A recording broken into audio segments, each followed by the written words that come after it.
गेल्या काही दिवसांपासून राहुल गांधी आणि देवेंद्र फडणवीस यांच्यामध्ये सातत्याने सामना होतोय। 22 ऑगस्टला राहुल गांधींनी पुण्यामध्ये छात्रों की गूंजद्वारे विद्यार्थिनींच्या समस्यांना वाचा फोडली। यावेळी राहुल गांधींना राजकीय विरोध दर्शवण्यासाठी फडणवीसांनी थेट लक्ष केलं, तर दुसरीकडे आदिवासी विद्यार्थ्यांच्या मुद्द्यावरून राहुल गांधींनी फडणवीसांना पत्र लिहिलंय। आदिवासी विद्यार्थ्यांच्या आंदोलनाची गंभीर दखल घेण्याची मागणी त्यांनी केली। 2024च्या लोकसभा निवडणुकीत महाराष्ट्रात काँग्रेसची राजकीय ताकद वाढली। महाराष्ट्रामध्ये भाजपचे खासदार कमी झाले आणि महाराष्ट्रातनं काँग्रेसची लोकसभेतली संख्या वाढली। भविष्यात कधी ना कधी फडणवीस राष्ट्रीय राजकारणात येतील असा विश्लेषकांचा अंदाज आहे।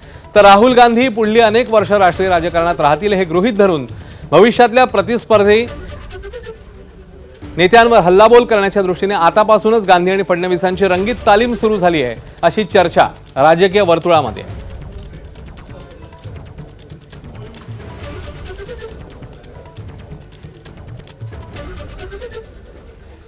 तर राहुल गांधी नेमकं काय म्हणालेले आहेत पत्राच्या माध्यमातून पाहूया।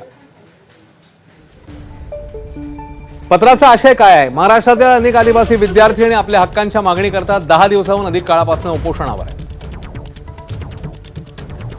पुण्यातील छात्रों की गूंज या कार्यक्रमादरम्यान विद्यार्थिनींनी वसतिगृहासाठीची 30 वर्षांची मनमानी वयोमर्यादा,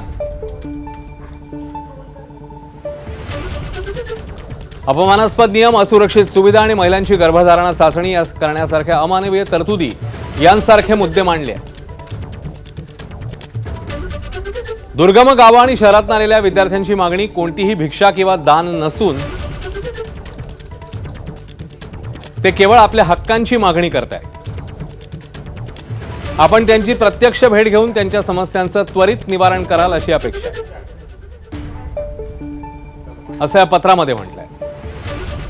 तर राहुल गांधींच्या पत्राची दखल घ्यावी असं विरोधी पक्षाने म्हटलंय। तर काँग्रेसच्याच काळात अशा संस्था काँग्रेस नेत्यांना आंदण दिल्या, त्यांच्यावर काय कारवाई होणार असा सवाल भाजपचे नवनाथ बन यांनी विचारला। बघा, मी इथून गेल्यावर त्या विषयामध्ये गांभीर्यानं लक्ष घालणार। मी पत्र लिहिणार नाही, मी जागेवर जाणार। आदित्य साहेबांशी पण बोलेन मी त्या विषयावर, उद्धवजीशी बोलेन त्या विषयावर। हा विषय मी सातत्यानं मांडतो आहे। आता 8 दिवसापूर्वीच मी संपूर्ण बारामतीपर्यंत, हडसर ते बारामतीच्या दरम्यान अनेक अशा प्रकारच्या संस्थांना भेटी दिल्या मी। आमचं काम चालू आहे, पण यात आता राहुलजींनी लक्ष घातलेलं आहे। आता पाहूया आदिवासींविषयी किती प्रेम आहे आमच्या मुख्यमंत्र्यांना। ती मुलगी जी आली स्टेजवर, त्या आदिवासी विद्यार्थ्यांच्या समस्या आणि आदिवासी विद्यार्थ्यांच्या वेदना घेऊन ती मुलगी त्या ठिकाणी आलेली होती आणि ती ज्या पद्धतीनं मराठी भाषेमध्ये भलेही सांगितली असेल, पण त्यामध्ये ती जी बोलली त्याच्या अंतर्यातना होत्या की काय चाललं आहे, कशा पद्धतीनं सरकार निर्णय घेऊन आदिवासी मुलावर अन्याय करत आहे आणि सुविधापासून त्यांना वंचित करत आहे। राहुलजींनी ते गांभीर्यानं घेतलं आहे, सिरियसली घेतलं आहे, म्हणून मुख्यमंत्र्यांना पत्र लिहिलं आहे की यावर चर्चा करा, तोडगा काढा। आणि मला वाटतं की मुख्यमंत्र्यांनी यावर प्रायोरिटीनं ही चर्चा करावी आणि आदिवासी विद्यार्थ्यांचे प्रश्न सोडवावेत। देवेंद्रजी फडणवीस साहेबांनी अतिशय स्पष्ट आदेश दिलेत। सरकारनं हे प्रकरण गांभीर्यानं घेतलंय। आदिवासी आश्रमशाळेमध्ये जो कोणी चुकीचा कारभार करत असेल त्यांच्यावर कारवाई करण्याचे आदेश माननीय मुख्यमंत्र्यांनी दिलेत। शाळांवर कारवाई देखील केली, परंतु ज्या संस्था चालकाच्या हलगर्जीपणामुळे, ज्या काँग्रेस नेत्याच्या हलगर्जीपणामुळे हा प्रकार घडलाय, त्याबद्दल राहुल गांधी काय जाब विचारणार?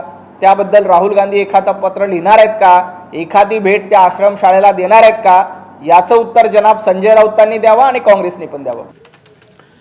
एकूणातच गेल्या काही काळात त्यामुळे एक नवीन समीकरण, एक काय म्हणूया आपण, नवीन राजकीय स्पर्धा जणू काही निर्माण झाली आहे का? आपण शिशुपालला विचारणार आहोत। शिशुपाल प्रामुख्याने माझा विशेष बातम्यांचा पंचनामा या आपल्या स्पेशल शोसाठी काम करत असतो, त्यातली पॅकेजिंग असेल आणि अन्य गोष्टी असेल यावर त्याचं लक्ष असतं। शिशुपाल, हा जो विषय आहे म्हणजे गेल्या काही दिवसांमध्ये जेन झीचं निमित्त आहे खरं म्हणजे, पण त्यानंतर या दोन राजकीय नेत्यांमध्ये ज्या प्रकारे काय म्हणूया आपण राजकीय प्रतिस्पर्धित्व किंवा वागयुद्ध जे रंगलेलं आहे, काय नेमका हा घटनाक्रम सांगतो? येणाऱ्या काळात काय घडू शकतो? जेनझीचा मुद्दा निघाला म्हणून फक्त एक सांगतो की या दोघांमध्ये फक्त 33 दिवसांचं अंतर दोघांच्या वयामध्ये, आणि जसं तू उल्लेख केलास की कुठल्या कुठल्या मुद्द्यांवर आधीही चाललंय, तर मी फक्त की आधी काढली आज दुपारी थोडंसं रिसर्च करत असताना की कालच्याच कार्यक्रमामध्ये मनुस्मृतीच्या विषयावरनं राहुल गांधींनी भूमिका घेतली। त्याच्यावर देवेंद्र म्हणतात की राहुल गांधीची दुटोपी भूमिका आहे, निवडणूक आयोगावर जेव्हा राहुल गांधींनी आरोप केले तेव्हा देवेंद्र म्हणतात की हा तर फुसका भार आहे. ईव्हीएमवर जेव्हा राहुल गांधींनी आरोप केले तर देवेंद्र म्हणतात की सगळे खोटारडे आरोप आहेत.